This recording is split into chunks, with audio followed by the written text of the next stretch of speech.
नमस्कार। स्वागत है आप सभी का आज के इस वीडियो लेक्चर में, जिसमें हम मॉडल पेपर करने वाले हैं। अति महत्वपूर्ण प्रश्न हैं ये आने वाली परीक्षाओं के लिए। तो देखते हैं आज का पहला प्रश्न। मात्रा के आधार पर स्वर कितने प्रकार के होते हैं? प्रश्न पूछ रहा है मात्रा के आधार पर स्वर कितने प्रकार के होते हैं? 1, 2, 3, 4। तो मात्रा के आधार पर स्वरों का कितने प्रकार होते हैं? 3, जिसमें आपका आता है ह्रस्व स्वर, दीर्घ स्वर और प्लित स्वर। ह्रस्व स्वर, दीर्घ स्वर और प्लित स्वर। तो मात्रा के आधार पर स्वरों की कितनी संख्या है? 3। अगला प्रश्न देखेंगे। मैथिली किस अपभ्रंश की बोली है? मैथिली किस अपभ्रंश की बोली है? मागधी, अर्धमागधी, सौरसेनी या इनमें से कोई नहीं? तो मैथिली आपकी मागधी अपभ्रंश है। क्या है? मागधी अपभ्रंश। ये बिहारी हिंदी के अंतर्गत आती है। बिहारी हिंदी की मुख्य रूप से 3 बोलियां हैं, जैसे मगही, मैथिली और भोजपुरी। तो ये मागधी अंतर्गत आएगी। मागधी अपभ्रंश के अंतर्गत आएगी। 3 बोलियां बिहारी हिंदी के, मगही, मैथिली और भोजपुरी। अर्धमागधी के अंतर्गत क्या आएगा? मागधी अपभ्रंश पूर्वी हिंदी आती है इसमें। पूर्वी हिंदी, इसके अंतर्गत भी 3 बोलियां आती हैं, अवधी, बघेली और छत्तीसगढ़ी। अवधी, बघेली, छत्तीसगढ़ी। इसको हम ABC शॉर्ट में भी याद रख सकते हैं, अवधी, बघेली, छत्तीसगढ़ी। और सौरसेनी अपभ्रंश के अंतर्गत 5 बोलियां आती हैं। कौन सी आती हैं? 5। ये पश्चिमी हिंदी के अंतर्गत आएगी। पश्चिमी हिंदी, पश्चिमी हिंदी। इसमें आएगी खड़ी बोली, ब्रजभाषा, कन्नौजी, बुंदेली, बांगरू। ठीक है, तो इसका ऑप्शन क्या सही हो जाएगा? मागधी। मैथिली किस अपभ्रंश की बोली है? मागधी। अगला प्रश्न देखेंगे।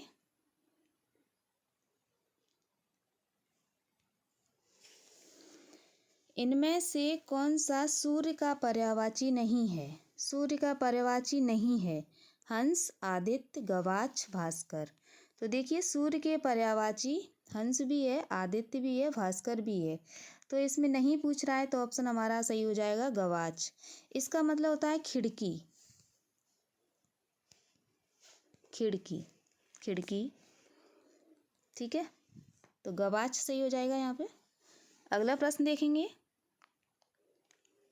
अशुद्ध वर्तनी का चयन कीजिए। अशुद्ध वर्तनी का चयन कीजिए। अहल्या, द्वारका, सांकृत्यायन, त्रिदोष। तो हमें इसमें अशुद्ध शब्द बताना है, कौन सा होगा। देखिए, अहल्या सही है, ऐसे ही लिखा जाता है। द्वारका भी सही है, सांकृत्यायन भी सही है। त्रिदोष गलत है। त्रिदोष गलत है। ये त्रिदोष कैसे लिखा जाएगा? त्रिदोष षटकोण वाला सा बनेगा, मूर्धन्य सा बनेगा। ठीक है, त्रिदोष। तो यहाँ पे क्या सही हो जाएगा? ऑप्शन नंबर सी, अशुद्ध है ये। अगला देखेंगे। सज्जन में कौन सा समास है? सज्जन में कौन सा समास है? कर्मधार है, द्वंद्व, द्विगु, तत्पुरुष। तो देखिए, समास को पहचानने के लिए सबसे पहले हम समास का विग्रह करेंगे। तो इसका जब विग्रह करेंगे तो होता है सत, सत हैं जो जन। सत हैं जो जन। तो यहाँ पे विग्रह करने से हम देख सकते हैं हमारा उत्तर क्या हो जाएगा? कर्मधार है। देखिए, द्वंद्व में जोड़ा होता है। द्वंद्व में द्वंद्व समास में क्या होगा? जोड़ा। ठीक है, जहाँ पे द्वंद्व हो, बराबर हो, दोनों पद समान होंगे, बराबर होंगे, वहाँ पे द्वंद्व समास होगा। द्विगु समास में क्या होता है? संख्यावाची होता है और तत्पुरुष में कारक चिन्हों का लोप होता है। तो हम ऐसे पहचान सकते हैं, हमारा सज्जन में क्या हो जाएगा? कर्मधारय समास हो जाएगा। अगला प्रश्न देखेंगे। सफलता ना मिलने पर दुखी होना, सफलता ना मिलने पर दुखी होना क्या कहलाएगा? कृपा, क्षोभ, दया, दुख। तो देखिए, सफलता ना मिलने पर जब हम कोई कार्य करते हैं और उसमें सफल ना हो तो हमें क्या होता है? क्षोभ होता है, दुख नहीं होता। दुखी कौन होता है? यानी कि उसी चीज़ में लगे रहना कि हम बस बहुत दुखी हैं, हम कुछ काम नहीं करेंगे अब इसके बाद। क्षोभ होता है यानी कि मन हमारा उदास हो जाता है। ठीक है, तो यहाँ पे ऑप्शन हमारा क्या हो जाएगा? क्षोभ हो जाएगा, दुख नहीं होगा। ठीक है, यहाँ पे ये गलत हो जाएगा। ऑप्शन इस क्या सही हो जाएगा? क्षोभ। अगला प्रश्न देखते हैं। अभय और उभय दो युग्म है इसमें। इसका हमें सही अर्थ बताना है। अभय, उभय, तो इनका क्या होगा? पहला देखते हैं। हवा, अग्नि, पढ़ना, पढ़ाना, दोनों, निर्भय, निर्भय, दोनों।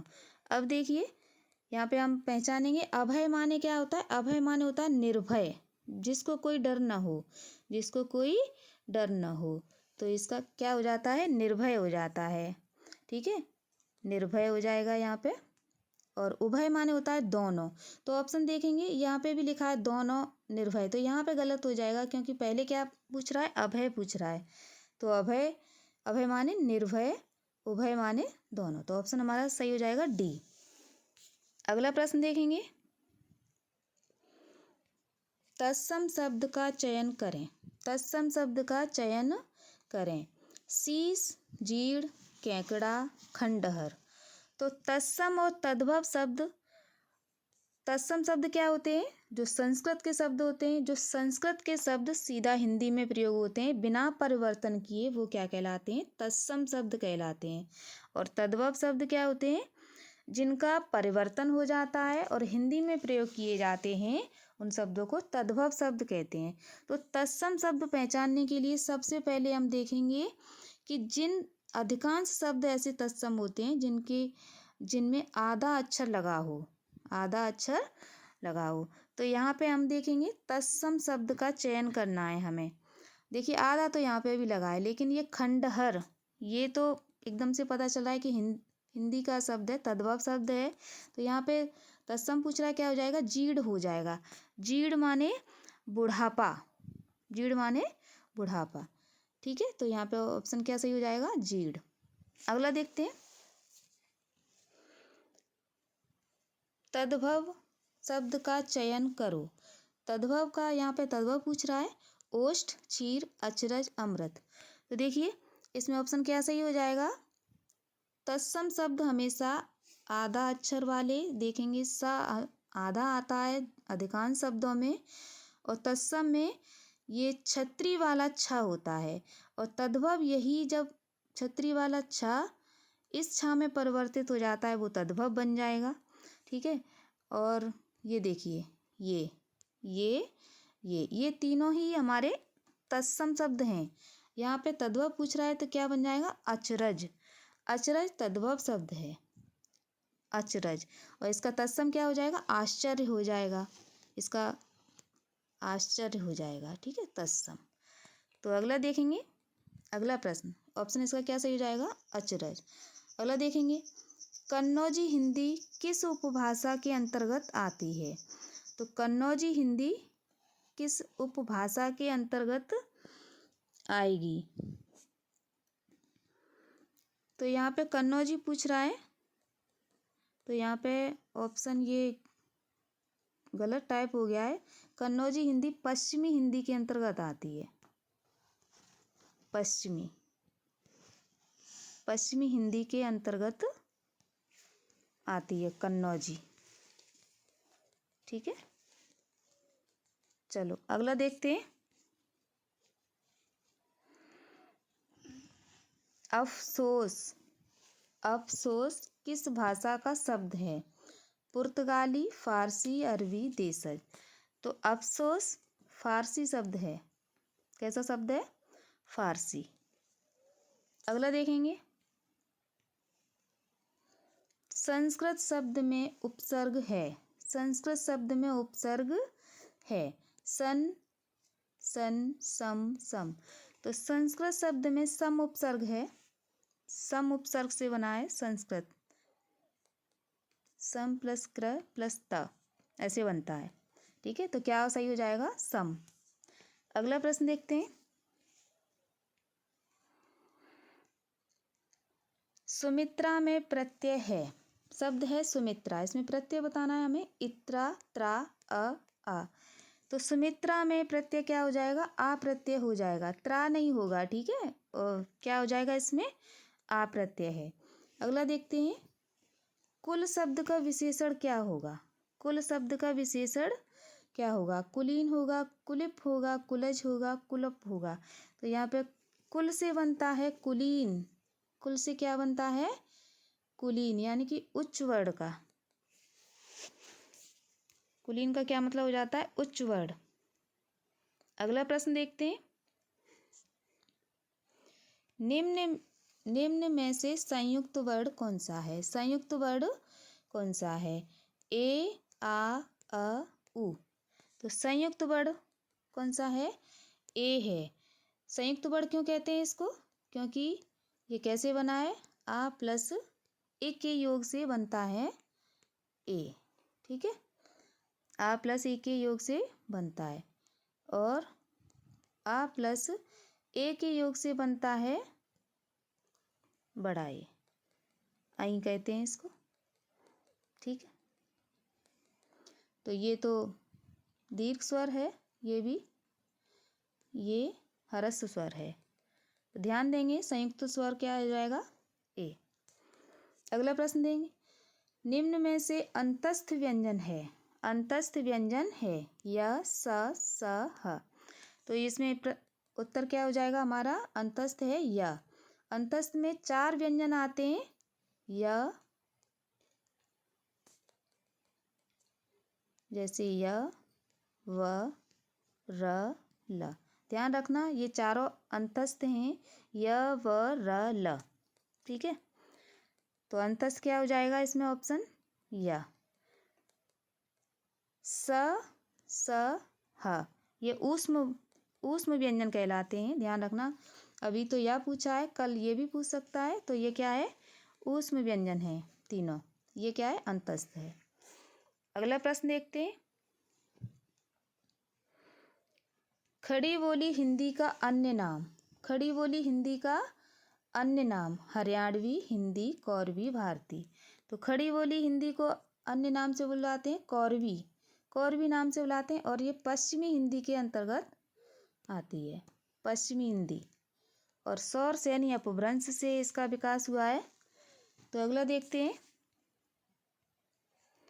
उन्मूलन का विलोम होगा।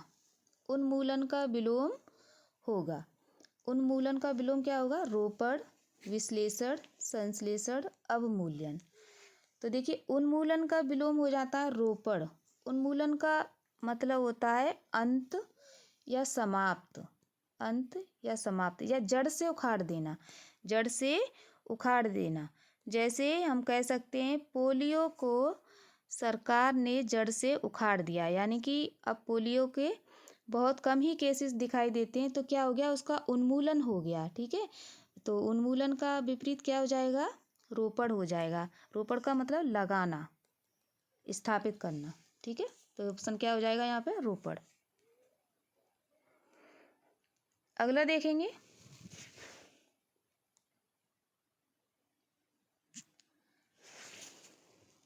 अभ्युदय का संधि विच्छेद होगा। अभ्युदय का संधि विच्छेद होगा। अभ्यु प्लस उदय, अभी ऐसे लिखा है, इसमें प्लस और लगेगा, अभी धन उदय। ठीक है, और अभिधन उदय, अभ्यु प्लस उदय। तो यहाँ पे ऑप्शन हमारा सही हो जाएगा सी, अभिधन उदय, अभ्युदय का संधि विच्छेद। ठीक है, ऑप्शन नंबर सी। अगला प्रश्न देखते हैं। गोधूम का तद्भव होगा, गोधूम का तद्भव होगा। गोधूम शब्द है, गोधूम का तद्भव होगा। ये गोधूम तत्सम शब्द है, तो इसका तद्भव पूछ रहा है। गेहूँ, गोबर, गाय, गोधन। तो गोधूम माने क्या होता है? गेहूँ होता है। आज हम गेहूँ बोलते हैं, प्राचीन काल में इसको गोधूम बोला जाता होगा। ठीक है, तो इसका क्या हो जाएगा? गेहूँ। अगला प्रश्न देखते हैं। आज के वीडियो लेक्चर में इतना ही। ऐसी ही वीडियो देखने के लिए मेरे इस चैनल को सब्सक्राइब करें और वीडियो कैसी लगी है कमेंट सेक्शन में ज़रूर बताएं। आज के वीडियो लेक्चर में इतना ही। मिलते हैं नई वीडियो के साथ, तब तक के लिए धन्यवाद।